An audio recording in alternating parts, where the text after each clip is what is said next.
Good morning students, welcome to 6th standard geography class. Today we are going to learn geography chapter 6 major domains of the earth. இந்த டாபிக்ல என்னென்ன landforms இருக்குதுன்னு பார்க்க போகிறோம். Last சாப்டரில் major domains of the earth பார்த்தோம். டொமைன்ஸையும் லேண்ட்ஃபார்ம்ஸையும் confuse பண்ணிக்கக்கூடாது. டொமைன்ஸில் என்னென்ன ஸ்பியர் இருக்குதுன்னு பார்த்தோம். லேண்ட்ஃபார்ம்ஸில் என்னென்ன ஃபிசிக்கல் ஸ்ட்ரக்சர் இருக்குதுன்னு பார்க்க போகிறோம். ஜென்ரலாக என்னென்ன லேண்ட்ஃபார்ம்ஸ் இருக்குன்னா மவுண்டெயின் இருக்கும், மவுண்டெயின் ரேஞ்ச் இருக்கும், அந்த மவுண்டெயின் ரேஞ்சுக்கு கீழே பேசின்ஸ், பிளாட்யூஸ் இருக்கும், and then plains, peninsula, island, இந்த மாதிரியான ஃபிசிக்கல் ஸ்ட்ரக்சர்லாம் இருக்கும். அப்புறம் lakes, tributaries, mouth of river, coast, strait and then isthmus இதெல்லாம் இருக்கும். இப்போ இதில் ஐலேண்ட் இருக்குது. அந்த ஐலேண்டே ஒரு பெரிய லேண்ட்மாஸ் கூட ஒரு ஸ்ட்ரிப் ஆஃப் லேண்ட் மூலமாக கனெக்ட் ஆகி இருந்ததுன்னா அது வந்து பெனின்சுலான்னு சொல்லுவோம். அதே மாதிரி ரிவர் வந்து சீல எங்கே வந்து மிக்ஸ் ஆகுதோ அதை வந்து மவுத் ஆஃப் ரிவர்னு சொல்லுவோம். ஸோ ஃபஸ்ட்டு வந்து மவுண்டெயின்னா என்னென்னு தெரிஞ்சுக்குவோம். ஜென்ரலாக மவுண்டெயின்னா என்ன அப்படிங்கிறத எந்த க்ரைட்டீரியா வச்சு சொல்லுவாங்கன்னா மவுண்டெயினோட அந்த ஹைட் வச்சு சொல்லுவாங்க. இந்த ஹைட் வந்து மோர் தென் 600 மீட்டர் இருந்தால் தான் அதை வந்து மவுண்டெயின்னு கன்சிடர் பண்ணுவாங்க. ஸோ இந்த மவுண்டெயின் வந்து 600 இருந்து 8000 மீட்டர் வரைக்கும் இருக்கும். Next landforms. இந்த லேண்ட்ஃபார்ம்ஸ் க்ரியேட் ஆகுறதுக்கான ரீசன் என்னென்னு தெரிஞ்சுக்குவோம். இது வந்து 2 ப்ராசஸ் மூலமாக நடக்குது.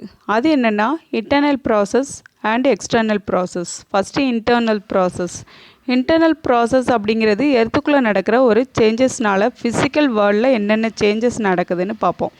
எர்த்துக்குள்ளே எப்போவுமே மேக்மா வந்து ரொட்டேட் ஆகிட்டே இருக்கும். ஃபார் எக்ஸாம்பிள் வந்து உங்களோட கேஸ் ஸ்டவ் இருக்கலாம், அந்த ஸ்டவ்வோட பர்னரை வந்து எர்த்தோட கோர்னு வச்சுக்கோங்க. ஸோ அந்த மேக்மாலாம் இருக்கிற பிளேஸ் வந்து வாட்டர் வச்சுருக்கீங்கன்னு நினச்சிக்கோங்க. இப்போ ஹீட் ஆகும்போது வாட்டர் வந்து மேலே பபுள்ஸ் ஆகி ரொட்டேட் ஆகுமா? இதே சேம் ரொட்டேஷன் தான் இந்த எர்த்துக்குள்ளேயும் நடக்கும். இந்த ரொட்டேஷன்னால தான் எர்த்து மேலே ஃப்ளோட் ஆகிட்டு இருக்கிற டெக்டானிக் பிளேஸ் வந்து மூவ் ஆகும். ஒரு பிளேஸில் இருந்து இன்னொரு பிளேஸுக்கு மூவ் ஆகும். இதனால் என்ன ஆகும்னா அந்த டெக்டானிக் ஒன்றோட ஒன்று கொலாய்ட் ஆகி நமக்கு ஹில்ஸ் அண்டு ஸ்ட்ரென்ச்சஸ் வந்து க்ரியேட் பண்ணும். மொத்தமாக என்னென்ன ப்ராசஸ் லீட் ஆகுதுன்னா அப்லிஃப்ட்மெண்ட் அண்டு சிங்கிங்.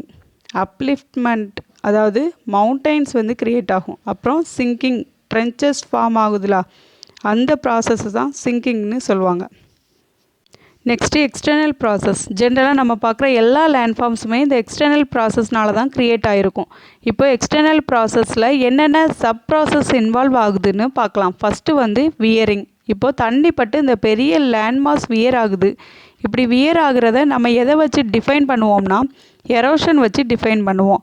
ஸோ இப்போ எரோஷன் நடந்து கீழே வந்து எரோடட் மெட்டீரியல்லாம் ஒரு லேண்ட்ஃபார்மை வந்து க்ரியேட் பண்ணோம். இந்த லேண்ட்ஃபார்மை எப்படி டிஃபைன் பண்ணுவோம்னா டெபாசிஷன். அதாவது மேலே எரோடான அந்த மெட்டீரியல் வந்து கீழே டெபாசிட் ஆகி இன்னொரு லேண்ட்ஃபார்மை வந்து க்ரியேட் ஆகும். ஸோ இதை தான் நம்ம ரீபில்டிங் ப்ராசஸ்ன்னு சொல்லுவோம். இந்த எக்ஸ்டர்னல் ப்ராசஸிங் நடக்கிறதுக்கான ஃபேக்டர்ஸ் என்னென்னா ரன்னிங் வாட்டர், ஐஸ், விண்டு. ரன்னிங் வாட்டர் வந்து மவுண்டெயின் மேலே இருக்கிற மெட்டீரியல்ஸை எரோட் பண்ணி கீழே எடுத்துகிட்டு வந்து ஒரு லேண்ட்ஃபார்ம்ஸை க்ரியேட் பண்ணுது. அதே மாதிரி விண்டு வந்து ஒரு பிளேஸில் இருந்து இன்னொரு பிளேஸுக்கு சேண்டை வந்து டிரான்ஸ்போர்ட் பண்ணி ஒரு லேண்ட்ஃபார்ம்ஸை வந்து க்ரியேட் பண்ணோம். பட் ஐஸ் வந்து எப்படி ஒரு லேண்ட்ஃபார்ம்ஸை க்ரியேட் பண்ணோன்னா இப்போ மவுண்டெயின் மேலே நிறைய ஸ்னோ கவர் இருக்குன்னா மவுண்டெயின் மேலேயும் அந்த பனிப்பாறைகள் உருகி கீழே வரும். இப்படி உருகி கீழே வரும்போது என்ன ஆகும்னா அந்த ஐஸ் வந்து அதுக்கு கீழே இருக்கிற சேண்டையும் சேர்த்து எரோட் பண்ணி எடுத்துகிட்டு வரும். இப்படி எரோட் பண்ணி ஹில்லோட பேசினில் கொண்டு வந்து டெபாசிட் பண்ணோம்.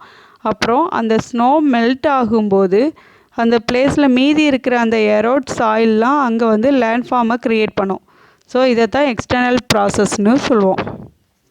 Classification of landforms depending on elevation. ஹைட்டை பொறுத்து எப்படிலாம் லேண்டை வந்து கிளாஸிஃபை பண்ணுறோன்னு பார்க்கலாம். ஃபஸ்ட்டு வந்து மவுண்டெயின்ஸ், பிளாட்யூஸ் அண்டு பிளைன்ஸ். மவுண்டெயின்ங்கிறது ஜென்ரலாக ப்ராடான பேஸ் இருக்கும். நான் முன்னாடியே சொல்லியிருந்தேன் மவுண்டெயின் வந்து 600 மீட்டரில் இருந்து மேக்ஸிமம் 8000 மீட்டர் வரைக்கும் இருக்குது.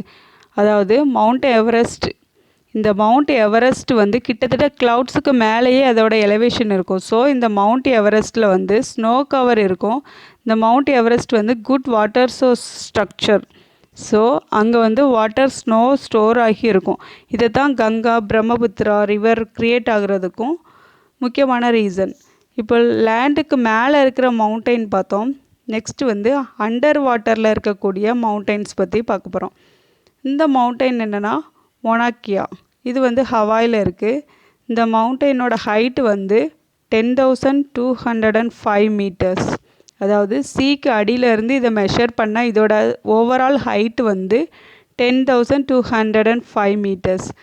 ஸோ நமக்கு தெரிஞ்சு லேண்டில் வந்து ரொம்ப ஹைட்டாக இருக்கிற மவுண்டெயின் என்னென்னா மவுண்ட் எவரெஸ்ட். இதோட ஹைட்டு வந்து 8,848 மீட்டர்ஸ்.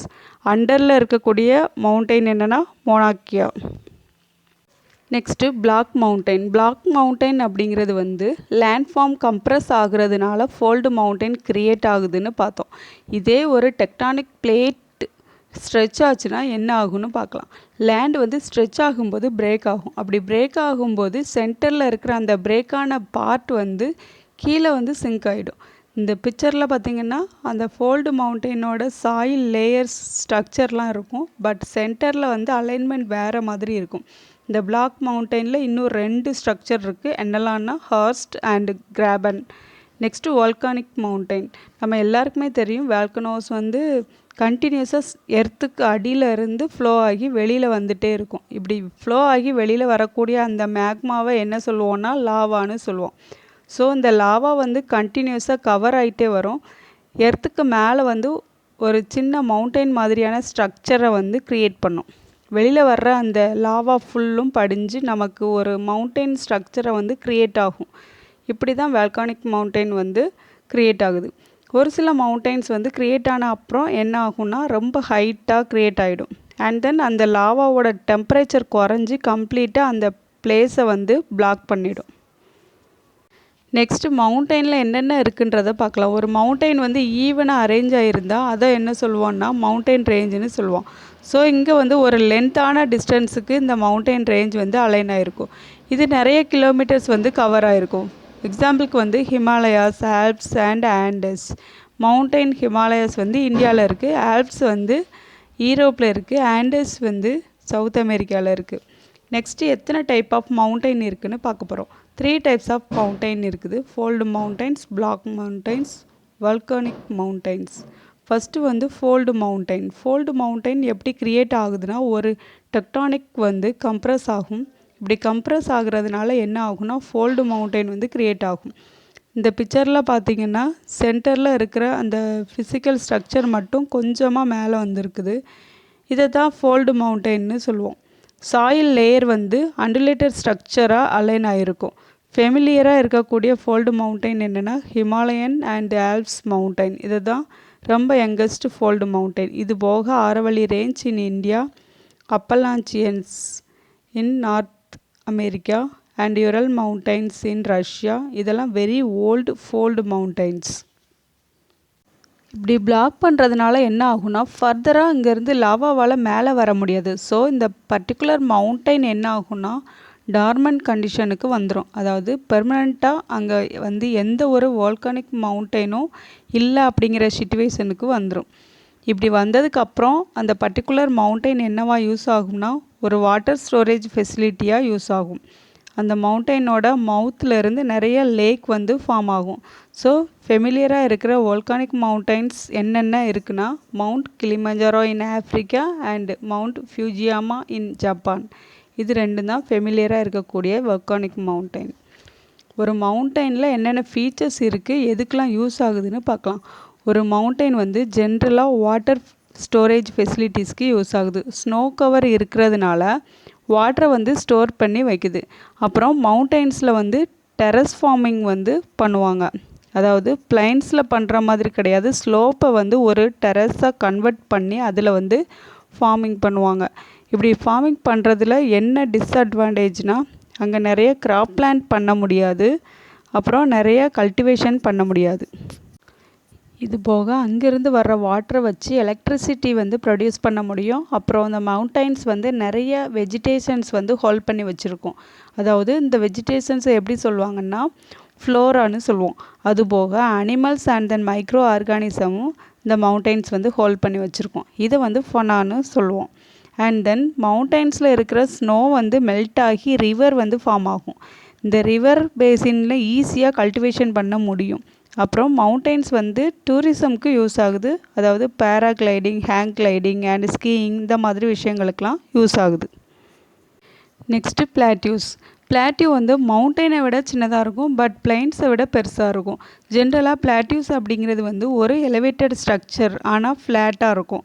இது வந்து டேபிள் லேண்டுன்னு சொல்லுவாங்க. ஏன் இது வந்து டேபிள் லேண்டுன்னு சொல்கிறாங்கன்னா, இது வந்து பிளைன்ஸை விட ஹைட்டாக இருக்கும், பட் மவுண்டெயின் மாதிரி ஷார்ப்பாக இருக்காது.